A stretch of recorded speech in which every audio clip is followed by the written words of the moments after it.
Class থেকে বের হতে কলেজের গেটের সামনে 10-15টা গাড়ি হাজির। গাড়িগুলো যেমন তেমন গাড়ি না, দুনিয়ার যত নামি দামি ব্র্যান্ড আছে সবগুলো গাড়ি আছে। মার্সিডিজ, ল্যাম্বরগিনি, সবাই তো গাড়িগুলোর দিকে হা হয়ে তাকিয়ে আছে। ওরা নিজের স্বচক্ষে কখনো এমন গাড়ি দেখবে কিনা তার কোনো নিশ্চয়তা নাই। আমি মার্সিডিজের দরজা খুলে ভিতরে বসে যাই, সাথে আরও আছে। এখন সবার কনফিউশন দূর হয়ে গেছে যে আকাশ মাহমুদকে। এদিকে সবাই তো কানাঘুষা করছে, আকাশ মাহমুদ এত বড় লোকের ছেলে, কিন্তু হেনা কলেজের কোনো এক কোনায় বসে বসে চোখের পানি ঝরাচ্ছে। সে নিজেকে নিজে ধিক্কার দিতে থাকে। ছি হেনা, তুই নিজেকে কোটিপতি আর মডার্ন মনে করতি, তুই নিজেকে এলিট ক্লাস দাবি করতি। আজ দেখ তোর পরিণতি। তুই যাকে ছোট লোক আর খ্যাত বলতি, ওর বাসার কাজের লোকও তোর থেকে বেশি মডার্ন আর যোগ্যতাশীল। ছি হেনা, কিভাবে পারলি এমন একটা ছেলের মন নিয়ে খেলা করতে?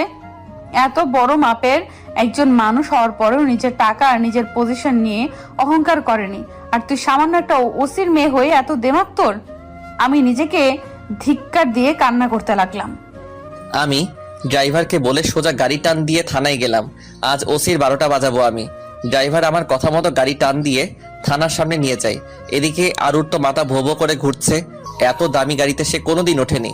আরে উঠা তো দূরের কথা, সে নিজের স্বচক্ষে দেখেনি। সে ভাবতেই পারছে না আমি শহরের নামকরা কোটিপতির ছেলে। আমি থানায় গিয়ে সোজা ওসির কাছে চলে যাই। কিরে গরিবের বাচ্চা, আজ কি মনে করে থানায় এলি? ওই দিনে ধুলাই তো মনে হয় কম হয়ে গেছে। এই ওসি, গলা নামিয়ে কথা বল। তোর মতো 2 টাকার ওসি আমার পকেটে থাকে। আমি ওসির অনুমতি না নিয়েই চেয়ারে বসে পড়ি, আর ওসি টেবিলে পা তুলে দেয়। ওসি তো মেজাজ খারাপ হয়ে যায় আমার কর্মকাণ্ড দেখে। এই ছোট লোক, তোর কত বড় সাহস, তুই আমার সামনে এসে আমার টেবিলের উপরে পা তুলে দিস?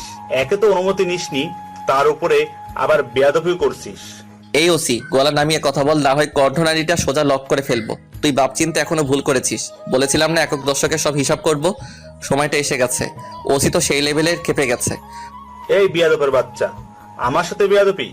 বলে সে আমার কলার ধরে টান দিয়ে মাটিতে ফেলে দেয়। এই ওসি, খুব বড় ভুল করছিস। পুরনো হালখাতার হিসেব এখনো বাকি, তার উপরে নতুন করে আবার হিসেবের খাতা ভারী করছিস। এই কনস্টেবল, এদিকে আয়।